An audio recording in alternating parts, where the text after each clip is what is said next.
Hello and welcome to episode 186 of Daryl Show Your Work.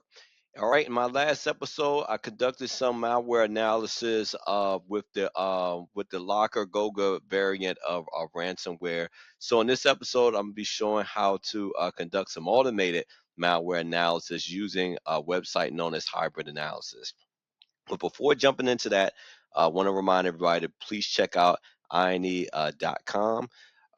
They have some great cybersecurity training and certification offerings, ranging from red team pen testing to blue team instant response and everything in between. That's going to equip you with that hands-on skill set and knowledge that is high in demand that a lot of cybersecurity employers are looking for and nowadays. All right, and you'll be able to speak towards that on a resume, on a skills portfolio, or on an interview.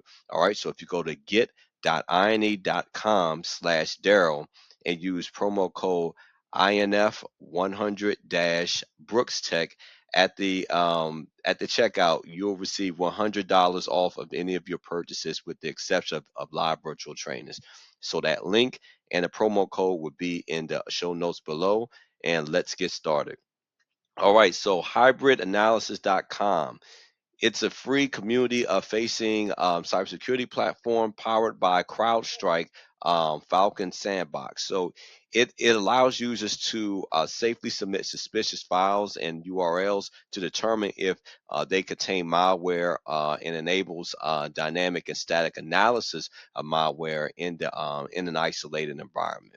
All right, so what I'm going to do here, I'm going to investigate a set of DDL files associated with a targeted attack on a fictitious organization. So these DDLs are believed to be part of a multi-stage a malware campaign that followed an initial breach via spear phishing emails containing malicious doc attachments.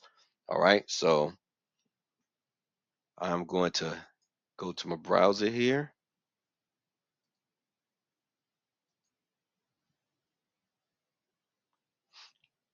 All right, I'm going to navigate to the first URL here that contains the first DDL file.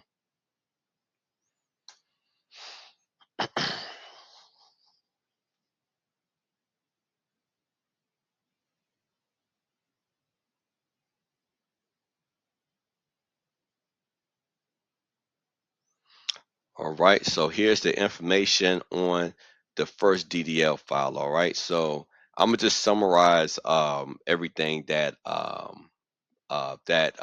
being captured here. All right, so the DDL file analysis, it highlights spyware behavior with significant focus on system and network activities. The malware executes WMI queries to detect local security applications, assess system defenses, and queries kernel debugger information, internet cache settings, and system processing, showcasing clear reconnaissance behavior. So the process, let's see if I can find it on here. To run DLC here. We'll run DDL.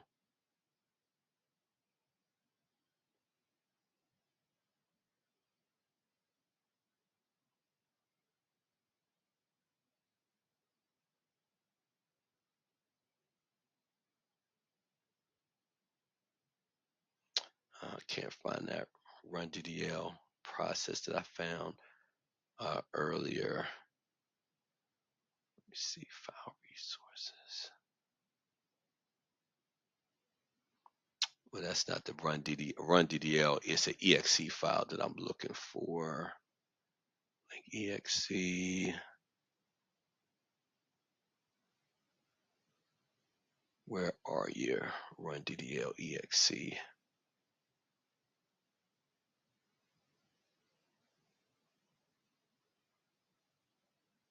All right, for some reason I can't find that at the moment, but basically, the process run DDL32 exe was observed connecting to an external host 139, 180, 138.49 on port 443 This connection, it lacked a HTTP header indicating non-standard communication patterns.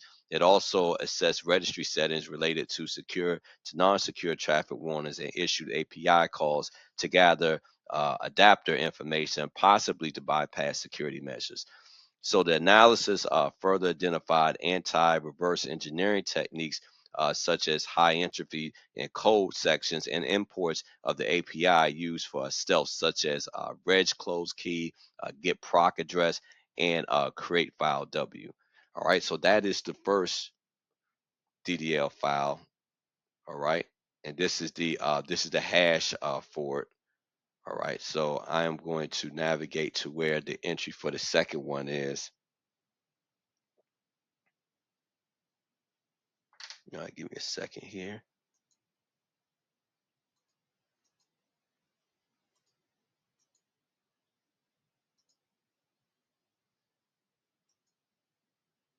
All right, there we go.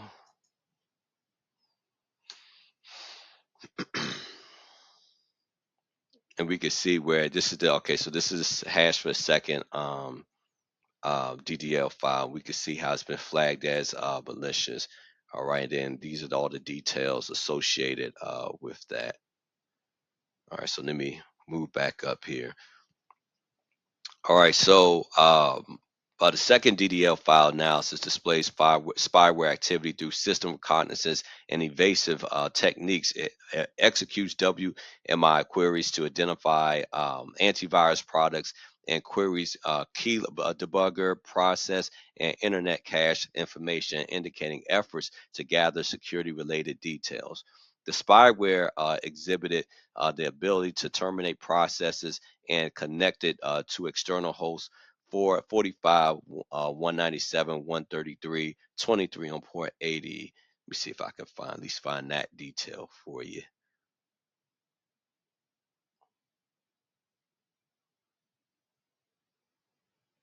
It's a long, that's the only thing about this. It's a long report.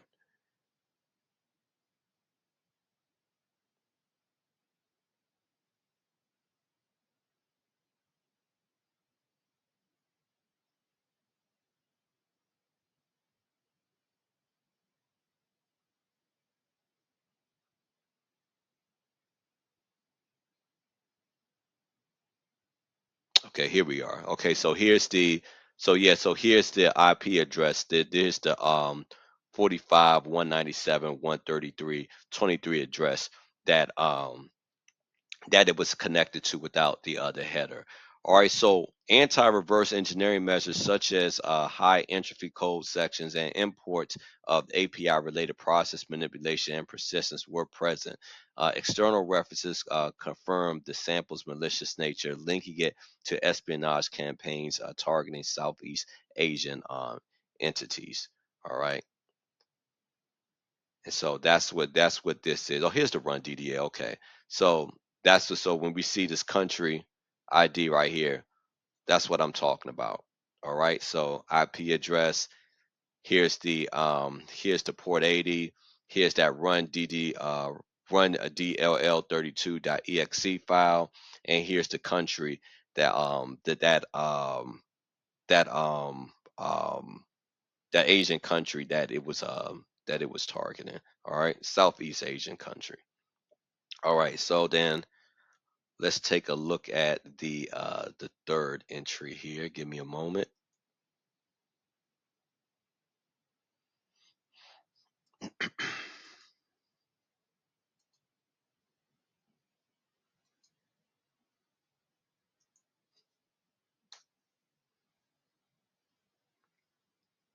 All right, and here's the hash for this third DDL file, and you can see where it's been flagged as malicious.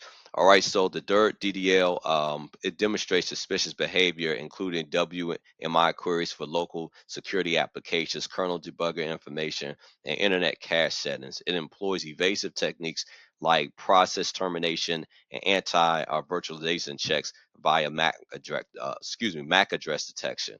So network activity included connections to the domain office or oquazet.com and flagged as malicious and HTTP traffic attempted communication, but receiving 404 not found responses. So let's see if I can show you here where I'm pulling that from the report as far as that URL.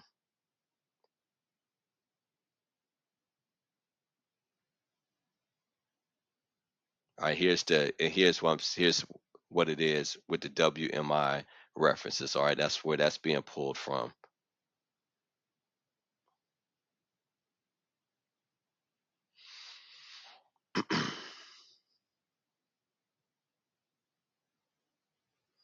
We can see where CrowdStrike AI is flagged it as malicious, and here's that address that I was referring to. Okay, that Oakwood. Let me see, oakwizet.com. All right, so that's where I'm pulling at as far as my report. So the static analysis, it showed high entropy in certain sections, indicated obfuscation, imported APIs linked to process manipulation, and anti-debugging measures aligned with spyware behavior. The file also communicated with a specific address via TCP on port 80, consistent with network Trojan activity. And I'm going to show you where I'm getting that from. So it should be in the same area as the last one here. So this is the address that I'm talking about. This 160.16.200.77 address. All right, and then port 80, same process that run DLL32.exe process, and this time it's associated with Japan.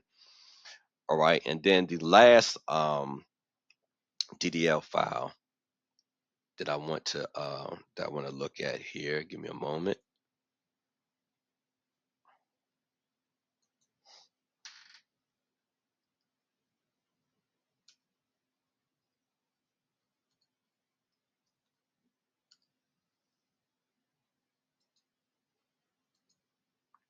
All right, let's paste that in here.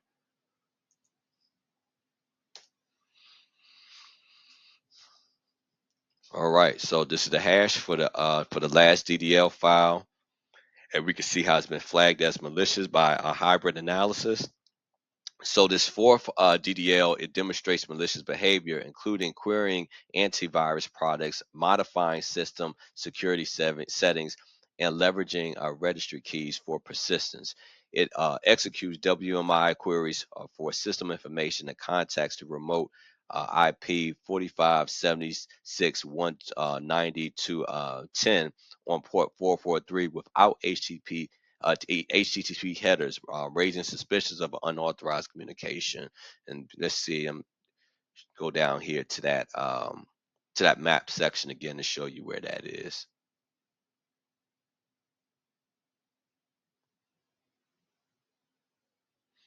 All right, so here's the address, that 4576.190 to 10 address, and this one is trying to connect to over port 4433.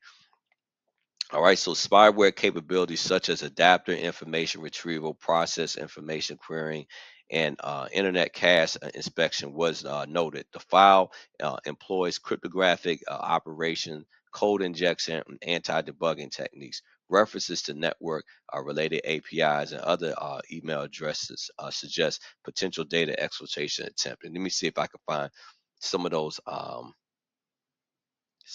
things here. Some of those email addresses. Let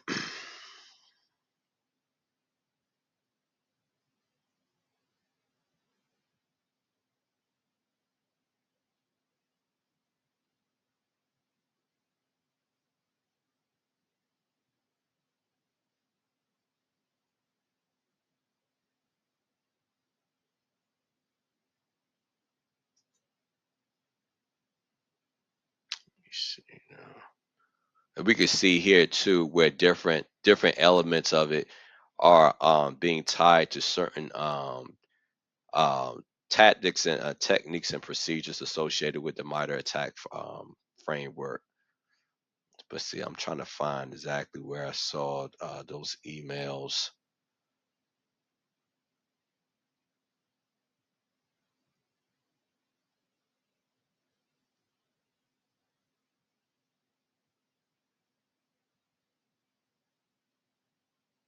So network, let's see.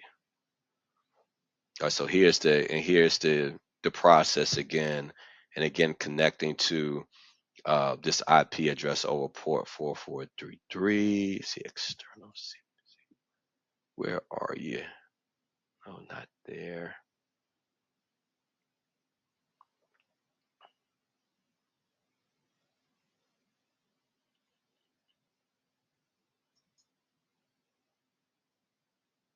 Yeah, it just sends me right back down here.